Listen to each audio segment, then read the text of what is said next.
Chef Buff Army, I am back with another anatomy video. They're some of my most popular videos. My first one, Chest Anatomy 101, got over 2,000 likes on YouTube. It was adapted into a Hollywood film starring Samuel L. Jackson. The second one, Back Anatomy 101, it was a commercial disappointment and went straight to video. It starred Nick Cage. Critics highly praised it.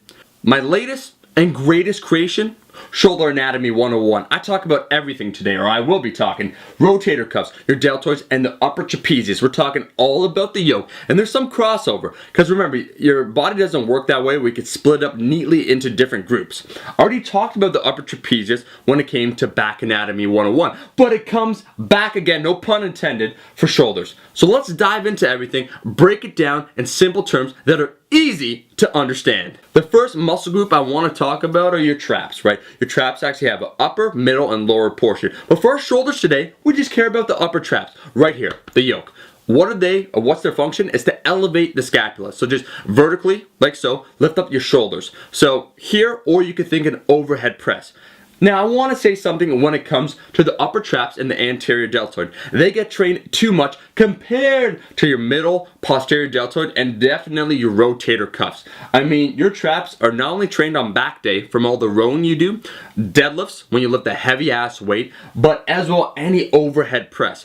So when it comes to developing your upper traps, unless they're significantly lagging, usually for a lot of clients, I will not include shrugs and as an isolation movement. So unless you are severely lagging in this area, and I find most people aren't, I won't include for clients a lot of isolation movements for your upper traps and not a lot of shrugs. Because actually over time, doing too much shrugs, doing too much like so, and not enough, rotations and external rotations for your posterior deltoid can build up imbalances. But most people already got this, so you just focus on the overhead press for our upper traps. Next up, we have got to talk about the deltoids. And when we talk about the deltoids, we're talking about really three distinct areas. They all function together, and that's what I want to make clear about this, is that they're integrated, and that for big movements such as the overhead press, your anterior deltoid, your middle deltoid, and your rear deltoid, your posterior deltoid, all work together. When we talk about the front deltoid, the anterior deltoid, it gets way too stimulated. Why is this? Well, one of its functions is shoulder flexion, raising up like so, right? So you think, oh, I should do front raises. Not so fast. Anytime you do an overhead press, it's responsible, or it's contributing significantly. But not only that, its other function is to internally rotate your humerus, which, if you think about a bench press, any horizontal pressing, your anterior deltoid is also therefore involved.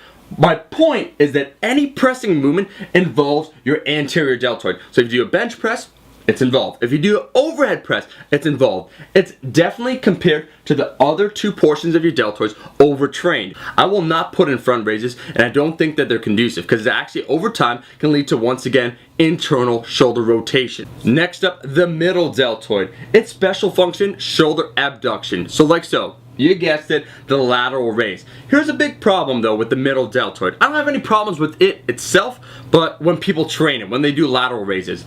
Another muscle that's being trained, the upper trapezius, will usually take over. It's too strong. As I just said before, it's too dominant. So people will use too much weight, they'll shrug up like so, and when they do a lateral raise, will they feel it in, the middle deltoid? No. They'll feel it in their upper traps.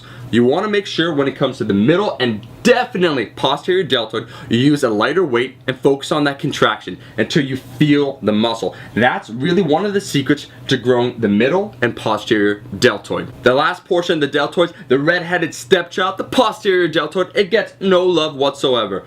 The big two functions of this is external rotation, which is very important, which we'll see in a second for your rotator cuff. But in addition to that, is shoulder hyperextension, bringing it back like so. Now, a lot of individuals will do maybe, 2-3 sets of a rear delt fly and call it a day. But when you consider that your posterior deltoid is very important, external rotation, for big bench press, for healthy shoulders, it's important.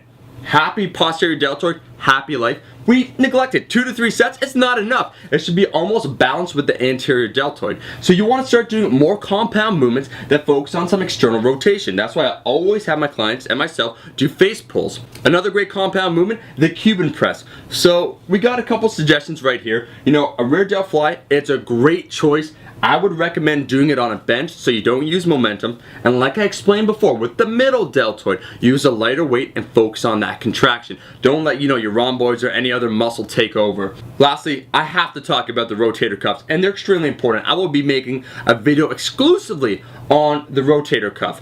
What is it? Well, you can't see it from the outside, so most people don't train it, but if you look at your shoulder capsule, you got your front, middle, and posterior. Inside of that is your rotator cuff.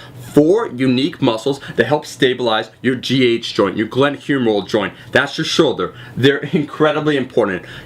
One of them is responsible for internal rotation, 2 of them are responsible for external rotation. Your rotator cuff is what keeps your shoulder healthy, and when you have an imbalance is where you run into problems. What I will say today about the rotator cuff is you should do movements that have external rotation involved in them. So not only training your posterior deltoid, but your infraspinatus and your teres minor when we talk about the rotator cuff. So right here, I recommend the Cuban Press, which is great. You bring it up like so, flip it over the head. And that's all I had to say. This video definitely deserves a like. Give it a like if you want to see more anatomy videos. And I want to hear below from you, my subscribers, what should the next anatomy video be? Post in the comment section below, and the one that gets the most votes will be made into the next video. That's it. Buff Army, take care of yourself, get them deck deltoids, and I'll see you in the next video. Peace.